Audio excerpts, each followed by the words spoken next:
Welcome to episode 211 of Sports Management Podcast.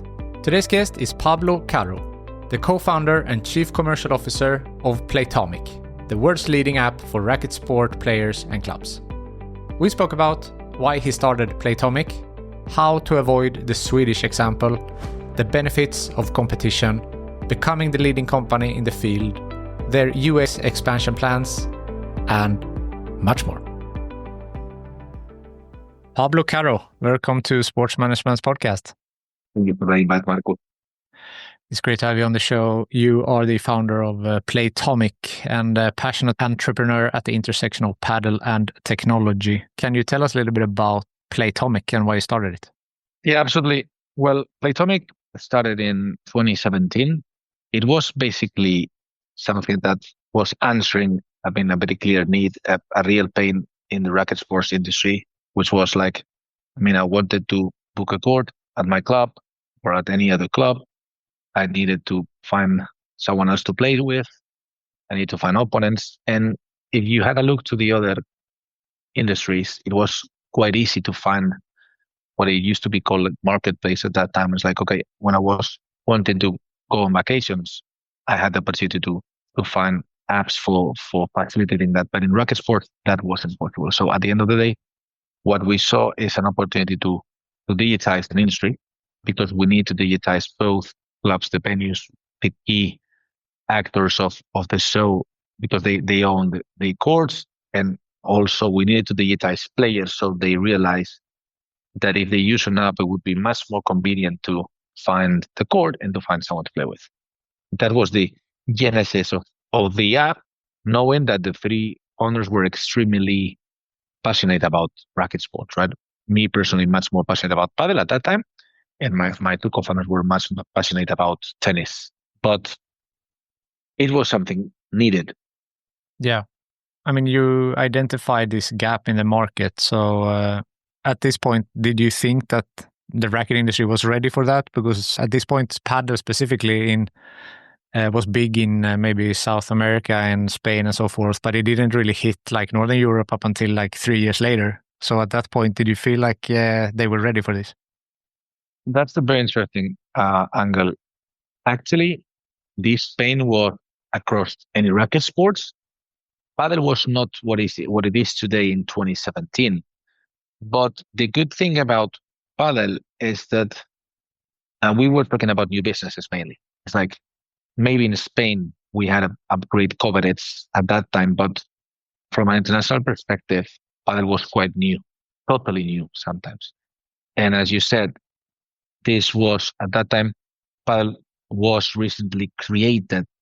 But that's good from a technological perspective, because any entrepreneur that decides to start a business, to kick off a business, they rapidly think about the tech side. So it's always easier to persuade a club owner, an entrepreneur, an investor to use technology for promoting and to manage their new business than trying to convince kind of old school traditional tennis clubs that they've been there like centuries and that are managed by committees, quality committees sometimes, and in which the management is quite old, let's say. That it doesn't mean that Playtomic is just a padel app. We have this racket sports DNA, but we were quite smart in the sense of growing or taking advantage of the padel expansion for growing the business. And that's a key point, because at the end of the day, we have a deep understanding of the sport, right? And that deep understanding of the sport takes into consideration the essential and the essential block and the essence and the driving force of padel, which is the social component. And actually, our aim is to facilitate to absolutely everyone the social joy of racket sport. Every single thing that we do in our product, it has certain relation with the social aspect. So since the very beginning, when we developed the simple bookings, we were offering the split payment. We were offering the players to chat in between them. We allowed the people to upload the score, to post a picture of the match, to publish their profile, to see the kind of trend in their rating. All of those components are basically fitting very well with the essence and the driving force of the sport, the social component. It's well known that padel is social, right? But that padel is social. If you translate and you land that into a technology, you have to develop certain features that are key for that. Interesting. Playtomic has scaled impressively across clubs and countries in the last couple of years. But what has been some difficulty in scaling the business? Yeah, we are the world's largest community of clubs and racket sports players, but that journey, it wasn't easy.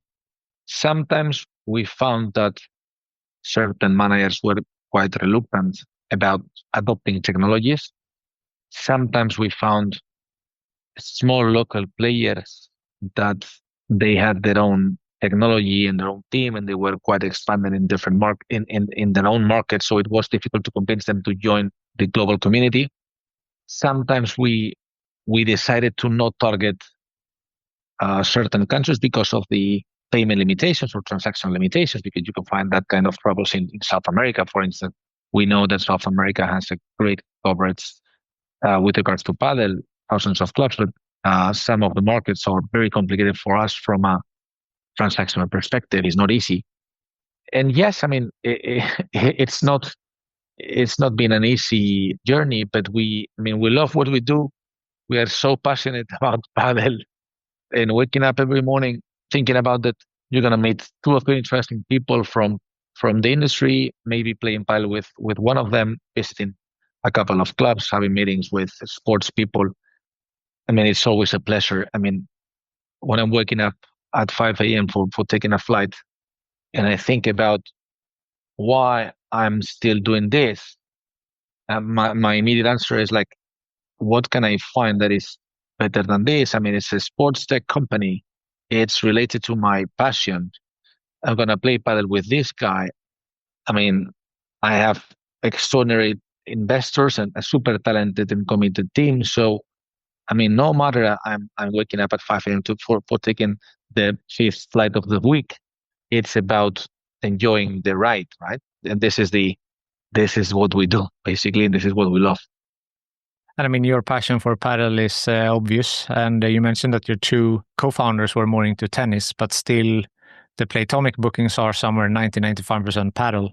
Do you want to grow more into tennis, or maybe pickleball is, another racket sport? So how do you see the split between different racket sports in the bookings? Well, let's say that if we have 90%, 95% bookings in paddle courts, is basically, I would say, two main reasons. The first one, as I explained before, is the tennis industry needs to be transformed from a club perspective. I mean, those businesses have been there for a while, decades, sometimes even more, and they are managed by very kind of old school traditional way of running businesses, sometimes even with voluntary committees, as I said. And I mean, there's a kind of stopper about the way that they operate that is not facilitating the digitalization of the facilities. And that's as a consequence of the kind of tradition and the old school style, right? Secondly, as I said, we were quite smart, understanding that paddle was going to explode internationally. We had a very strong position in the main market, let's say, which is Spain. And we saw an opportunity trying to transport and trying to, I'll say, translate this knowledge into other languages, into other, and move that to other countries, and being able to adapt those new businesses and digitize them through technology using our app. And we were quite successful as we operate in 65 countries and 1.8 million active users, etc., 6,000 facilities. We saw that at the end of the day, I would say 80% of the product and the methodology that we implement within clubs, it's the same because it's all connected to the essence of padel, right? I mean, this about the community and social aspect is so strong in this sport that understanding it well, we can deliver our product almost any geography. That's interesting. And you mentioned also the boom of paddle, and at least I'm based in Sweden, and during COVID it was a crazy hype because it was one of the few sports that stayed open. General idea now is that I think that has gone down again. So how do you see it, like on a more, because you operate on a more global scale, how do you see the interest for paddle, I mean, now versus 5 years ago when it, at least here, was peaking? Yeah. Marcus, you know better than I what happened in Sweden. It's been largely debated. My feeling, because we were not leading the market when everything dropped, but my feeling is that a strong industry at that time is not dropping for one single reason. It's always a combination of factors. I think it became extremely trendy, and which is key thing for any kind of success. Secondly, I believe that the permits, the licenses for building up a paddle business were easier in Sweden than in any other country, especially because the warehouses that you guys have there are very well adapted to the paddle. So it's like it was easier. Third, the supply exceeded the demand, especially at the very end of the process. But also we must consider that the reality is that if we think about the social component, Marcus, the comparables, and if you benchmark Sweden with the UK, for instance, in the UK, you can find almost 25% of the bookings related to open matches in between people that they don't know each other. That didn't happen in Sweden. That social component, that community spirit, that kind of amazing tool that allows you to play with people that you don't know at your same level wasn't happening in Sweden. And I believe that there's a certain component, as I said, this is multifactorial, but I believe that this could be also one of the reasons why the market drops so heavily. Again, if you compare that with Italy, to the Netherlands, to Belgium, to the UK recently, you see a much higher adoption of open matches than in Sweden at that time.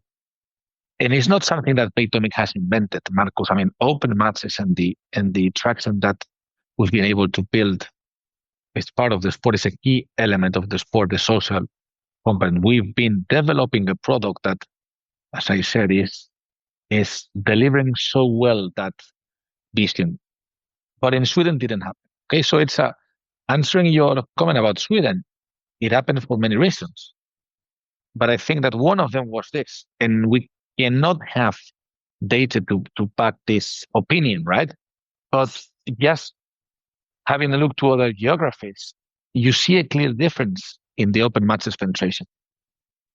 You mentioned that you weren't the industry leader back at that point, if I understood you correctly. And I mean, there are other players in this area that does similar things. So how has the competition been for you and for Playtomic?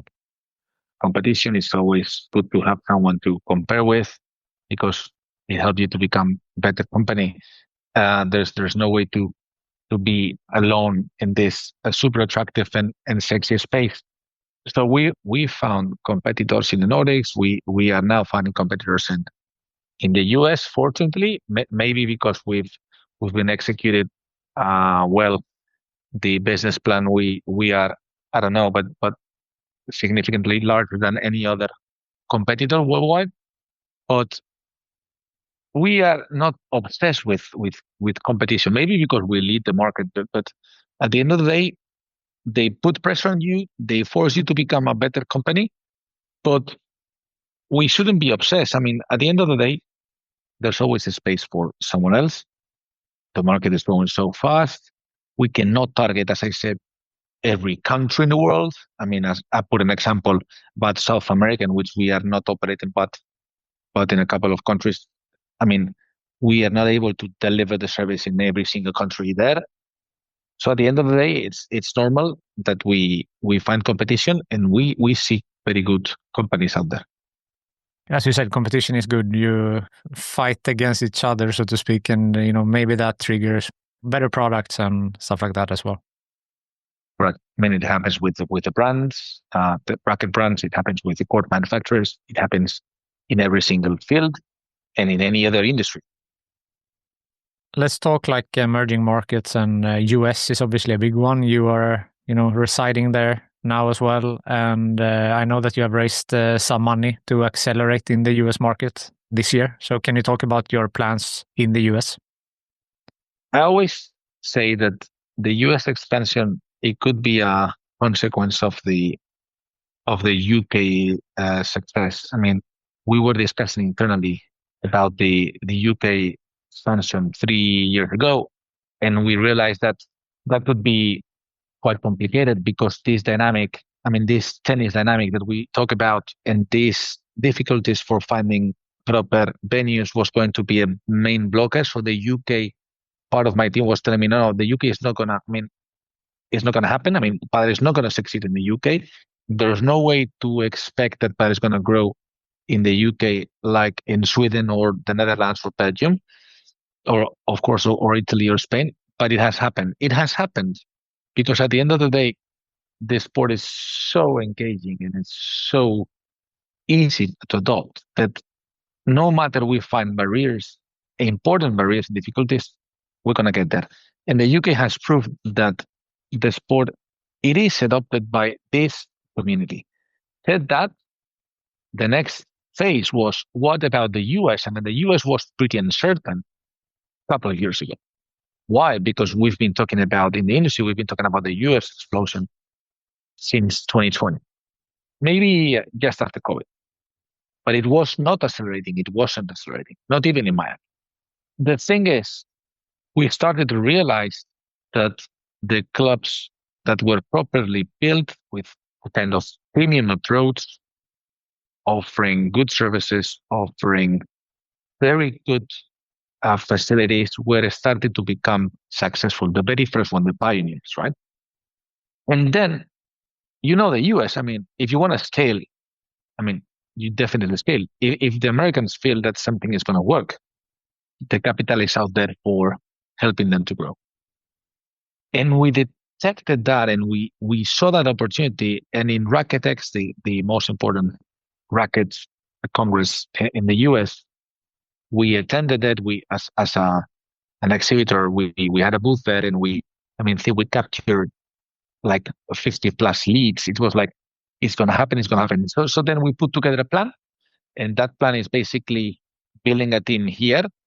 We are now we have 8 people on the ground here in the US team. We are expecting to grow it.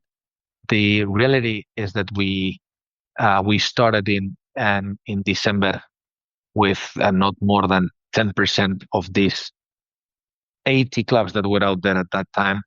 In today's world, that we have already 200 clubs. Listen, 200 clubs, and we've doubled the numbers in a very few months. We have more than 50% of the course working with Playtomic. So as I said, we put together an investment plan, and that includes team. We've developed the product for adapting it to the US market, like the card on file, point of sales, the new academy. I mean, many things that we've been delivered for becoming successful, and to prove ourselves that if we are the world's leader, we needed to be in the US, and we need to lead the US. We are on our way. That's interesting. I know that you also co-authored the Global Padel Report together with the PwC. What were some insights that you got when you did that research? When we started this initiative 3 or 4 years ago, and we wanted to be supported by big firms, big consultancy firms that help us to build solid and structured reports, because as you know, having become the world's leader, we get access to data at a massive scale. But it's not only about data, it's about how do we find the key insights, how do we understand this data, and we interpret this data, and we can serve this to the whole industry. I mean, it's not like only having the data and sharing this with the clubs. It's all about showing up like the world's tech leader and sharing our knowledge with the rest of the world, let's say. And it became, I mean, it all started like a quite small initiative, and it has become the Bible of Padel. Everyone is like, months before it's released, I mean, everyone is like asking me, can you please send me the teaser? Can you please send me the data? It's like everyone is like very obsessed with it. In the 2025 report, I think we kind of double checked that the Padel is growing faster, and more importantly, something that is also pointed out is that it's growing more sustainably. I mean, the growth that we are seeing now is very solid. I mean, it's fundamented by serious business reasons, right? I mean, it's like when we talk about the Nordic expansion, it was a pretty artificial, right? I mean, we talk about that, but now what we see is that these 7K new courts that have reached over 50K worldwide, at the end of the day, are consistent. The US expansion is something that is consistent. The UK expansion is really consistent. The way that the clubs are operating and the way that the clubs are able to become profitable business, that didn't happen before. And in years before, we saw kind of artificial growth somewhere. But now we realize that these new markets are like entering in Padel in a very sustainable way. And actually, I mean, the growth club openings have increased by 26% year over year. So this is a clear indication that Padel is far from saturation. I mean, nine clubs openings every single day is something is absolutely crazy. I mean, because think about the average investment per club.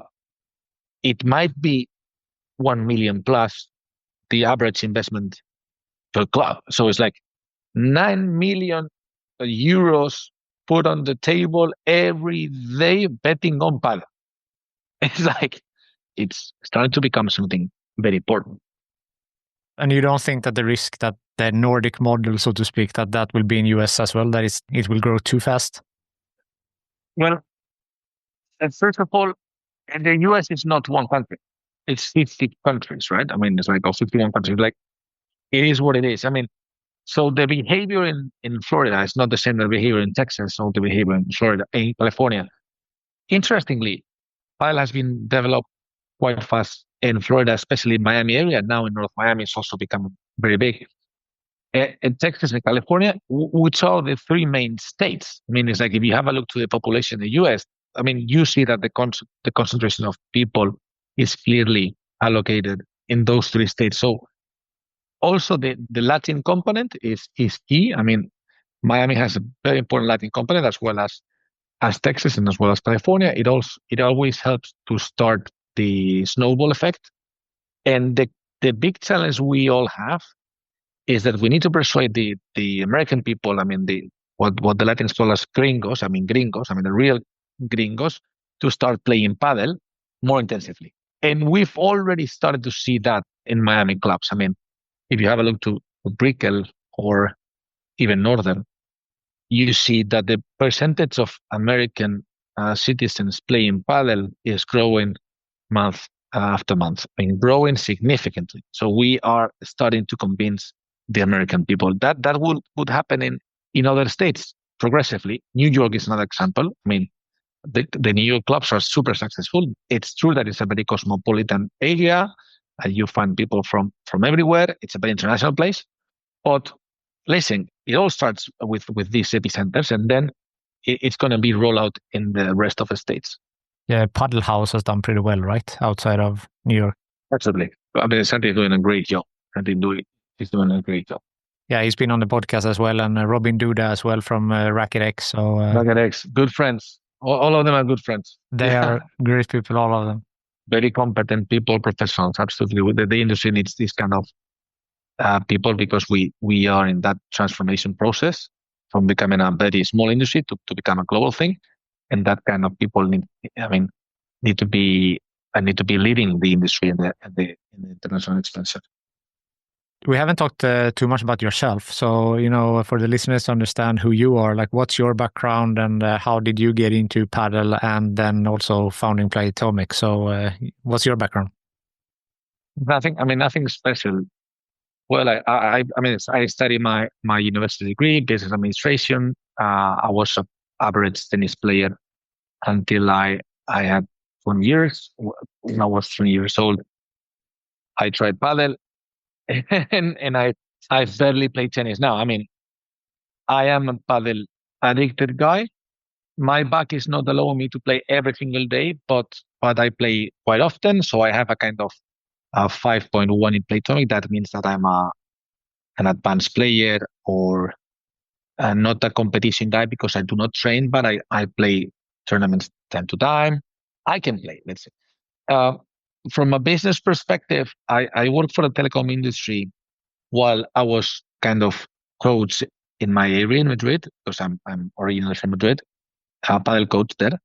And then I realized that there was an opportunity for organizing a kind of padel league in between the condos, right? I mean, there was residential areas in Madrid that already built padel courts inside those condominiums, and I organized a local league in between those condominiums, and just after that, the sports magazine, the sports newspaper called Marca is the most important in Spain, the most important, offered me to build the same model, but nationally. I mean, in the whole geography, and we built that online league, and then we realized how important was the digitalization of the industry because, as I said at the very beginning, I mean, it was impossible to find courts and players to play with easily. So the thing is that it was extremely important to get to know the club managers, and we needed to use their management software for allowing the players to book. Because if you're not connected to the management software, I mean, there's no way, Marcus, to offer online bookings real time to players, right? So at that time, we realized that there was a 2 3 players in the Spanish industry. So we bought one of them, and we started to build the Playtomic global community, developing the business in a organic way and inorganic way. So not every single market that we've targeted is targeted by Playtomic team. Sometimes we buy companies, local players that they believe in our vision, and they join us. So Playtomic is a combination of both organic and inorganic growth. Organic is building our own team, like in the UK, Germany, the Netherlands, Belgium, and inorganic, like in Italy, like we've done. We bought a company in Finland. We bought companies in Spain because we convinced those founders like us, because those guys are founders like Nicola, which is our COO currently. We convinced them to stay with us and try to become the global app, right? So that was very interesting because at the end of the day, I knew the sport. I knew that there was a pain out there. We wanted to do it global, but we needed to take into consideration that there were other founders that have built small companies, local companies, that they needed to be on board, right? And so not always we are delivering a team like in the US. Sometimes we've bought other companies, and the combination of both factors give us a lot of talent as well. Because those founders, the majority of those founders, work with us as colleagues. So that's great. So now looking ahead, the next 3, 5, 10 years, what's happening with Playtomic and in the paddle world? Marcus, the US bet is critical for us. We're seriously investing in the market. We are structuring very, very well, better than expected. But we needed to convince, as I said, the American people. But if the American people buy paddle, I mean, there's no limit for scaling the business massively.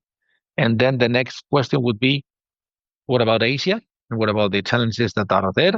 What about the velocity? What about the ownership of that business growth? And how does Playtomic target Asia, right? We've already started activity in Southeast Asia, Indonesia especially, Singapore, Malaysia. We are operating so well there, but there are big things on the table, like India, like China, obviously, that are going to be critical not only for us, but also for the rest of the industry. So super motivated and looking forward to address those objectives. Yeah, it's a very interesting time ahead for paddle, and especially, as you said, with the expansion into North America and Asia, and a lot of potential. There's a lot of people also, like they are big continents. Absolutely. How do you see that, do you see it as a threat if we're talking about other sports like North America? You have the big ones with football, hockey, basketball, baseball, and then Asia have, cricket and some other sports as well. Badminton.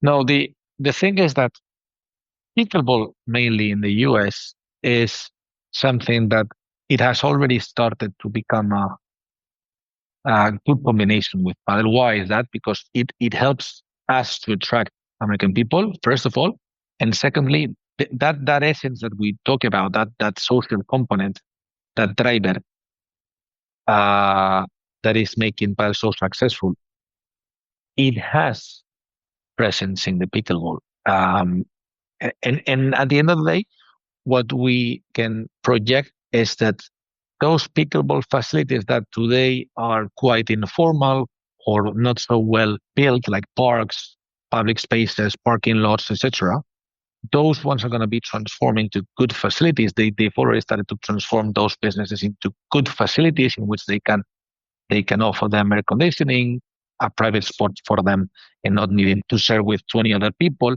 And that trend is super interesting for the industry, and especially for us, because we can deliver a good service and charge for it because we are adding value to the whole process. If the pickleball court is served by 20 people and you don't need to book, it's complicated that we can deliver service. But we see that trend in the pickleball space, in which the guys have started to professionalize much more the activity. A lot to look forward to. Absolutely.